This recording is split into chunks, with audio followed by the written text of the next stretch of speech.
বিদআতের প্রতি আপনারা তো মায়া কেন? বিদআতের প্রতি মায়া কান্না কেন? বিদআতের প্রতি মায়া কান্না মানে রাসূলকে অপমান করা। এজন্য মায়া কান্না দেখানোর আগে দলিল নিয়ে আসবেন, দলিল ছাড়া কোনো কথা বলবেন না। কথা বুঝতে পেরেছেন? মায়া কান্না দেখানোর আগে, স্পষ্ট কথা বলার আগে দলিল নিয়ে আসবেন। আপনি এখনো সুবহানাল্লাহ আলা শব্দের অর্থ বলতে পারেন না, আপনি আবার এখানে বড় বড় কথা বলেন।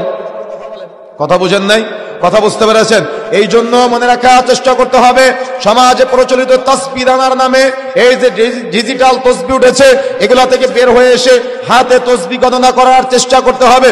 তারপরে আসেন, আমাদের সমাজে কোরআন তিলাওয়াত শেষ, সাদাকাল্লাহুল আযীম কি বলা হয় কি না? বলা হয় না? আল্লাহ রাসূল সাদাকাল্লাহুল আযীম বলেছে, সাহাবায়ে কেরাম সাদাকাল্লাহুল আযীম বলেছে। তো এই ওয়াজ মাহফিলে, টিভিতে কোরআন তিলাওয়াতের পরে, প্রতিযোগিতার পরে সমাজে প্রচলিত যে সাদাকাল্লাহুল আযীম আছে, এটা যদি আপনি সুন্নাত মনে করে বলেন তাহলে বিদআত হয়ে যাবে। সুতরাং সাদাকাল্লাহুল আযীম প্রচলিত যেটা আছে এটা বলা যাবে না। তারপরে আমাদের সমাজে ওই দেখবেন ওয়াজ মাহফিল যেগুলো হয়, ওয়াজ মাহফিলে এই রাসূলের জন্য একটা চেয়ার ফাঁকা রাখা হয়। কি দেখেছেন কিনা আপনারা? দেখেছেন না? রাসূলের জন্য একটা চেয়ার ফাঁকা রাখা হয়। কেন? কেন ফাঁকা রাখা হয়?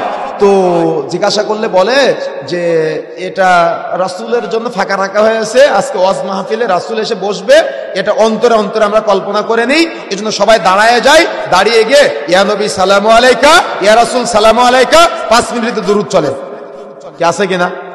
হয়তো আপনাদের এদিকে আছে কি আমি জানি না, কিন্তু ব্রাহ্মণবাড়িয়ার দিকে গেলে, সিলেট চট্টগ্রামের দিকে গেলে এই প্রত্যেকটা ওয়াজ মাহফিলে রাসূলের জন্য সুন্দর করে ফুল টুল দিয়ে সাজিয়ে একটা চেয়ার আলাদা করে রেখে দেয়।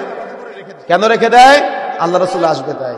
তো আমি যদি এখন আপনাকে বলি, আচ্ছা চট্টগ্রামে মাহফিল হচ্ছে, সিলেটে মাহফিল হচ্ছে, কুমিল্লায় মাহফিল হচ্ছে, ময়মনসিংহে হচ্ছে, রাজশাহীতে হচ্ছে, একই দিনে 100 জায়গায় মাহফিল হচ্ছে, আর 100 জায়গায় রাসূলের জন্য চেয়ার ফাঁকা রেখেছে।